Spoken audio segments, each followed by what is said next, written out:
I hate that I got to be with you, were my daughter's last words to me. Penny was 15, terrible age. She slammed the door and quickly disappeared down the street. I sighed, thinking I knew what she was going to do. She took the intermunicipal bus alone to beg for scraps of her mother's attention before. I guess it's my fault. Isabel never wanted to have kids. When she got pregnant, we were young and broke, but I wanted to be a father so bad. I loved her so much. I begged her not to get an abortion. I told her I would both support the three of us and take care of the baby. I promised anything and everything. For a while after Penny was born, she seemed to change her mind.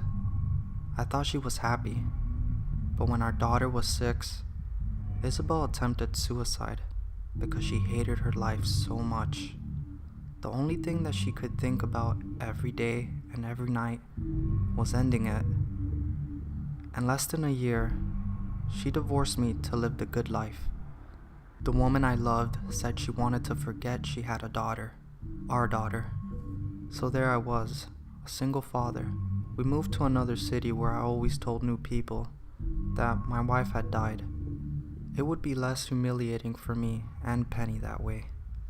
Again, for a while I believed our life to be happy. I never dated nor had any friends over. I lived for my daughter. I didn't even make extra hours, so I could be home at the same time and make us dinner. At least until she could handle heating up things alone. It wasn't until recently, 'cause she's clumsy and kind of a daddy's girl, I wanted to compensate for the abandon of her mother. My daughter loved being spoiled. She wasn't ashamed of me until last year. I think it's the misdeed of a boy. I worry she will love someone more than daddy. I worry that she will get pregnant at a young age and become her mother. I worry I'm not working enough to give Penny everything she needs. But I breathed deeply and waited. My girl was growing up. I had to let her do some mistakes. If she just took the bus and tried to see her mother, it's fine. If she's not with some wrongdoer boyfriend, it's fine. I'll call her mother in a few hours. I can't wait. I can't wait. I repeated to myself as I lay in bed restless that night. I decided to drive a little 'cause it always calms me down. Maybe stop by the convenience store and buy some booze. It's impossible to be sober all the time when you're raising a teenager alone. I went out, had my drink, and eventually blacked out on the couch. When I awoke, I was still alone in the house. It was time to call Isabel. "What do you want?" She was surly when picked up the phone. "Is Penny there?" "What?" "No. Why the hell should she be here? Is your dream of being a daddy too much to handle, Abraham?"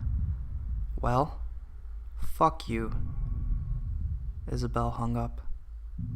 Knowing how much she hates me still hurts. I never had the time to get over her. I was always thinking of something else. Maybe now that Penny is slipping away from me and into the world, I should start dating. I called the police to report my daughter was missing, and I nervously waited.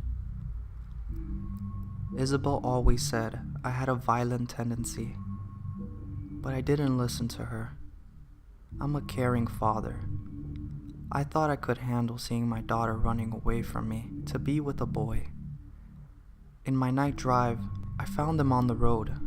I was just going to calm myself, but her boyfriend was so useless they had to stop because he didn't think of putting more gas on the car.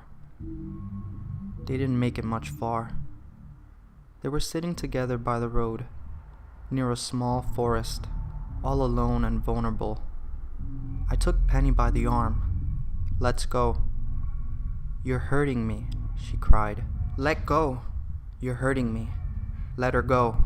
That sad excuse of a man she chose to run from me with tried to intervene. I started to drag her towards my car, and then she said it again. "I wanted to be with Mom. I hate that I got to be with you. That moment, I wasn't myself anymore. I started beating her up. Both of them screamed. But it all sounded distant and blurred. When I was done with my rage of years and years trying to do what's right and having no gratitude, I shoved Penny to the ground. She was trembling and lost her balance, so she fell harder than I imagined, hitting her head in a huge pointy rock. I knew she was gone immediately. The side of Penny's head pretty much exploded. Her beautiful hair was soaked in blood in seconds. Both me and the boy stared in shock. I snapped out of it first. "Look what you made me do." I barked and attacked him. I'm remorseless to say, beat that delinquent up to death.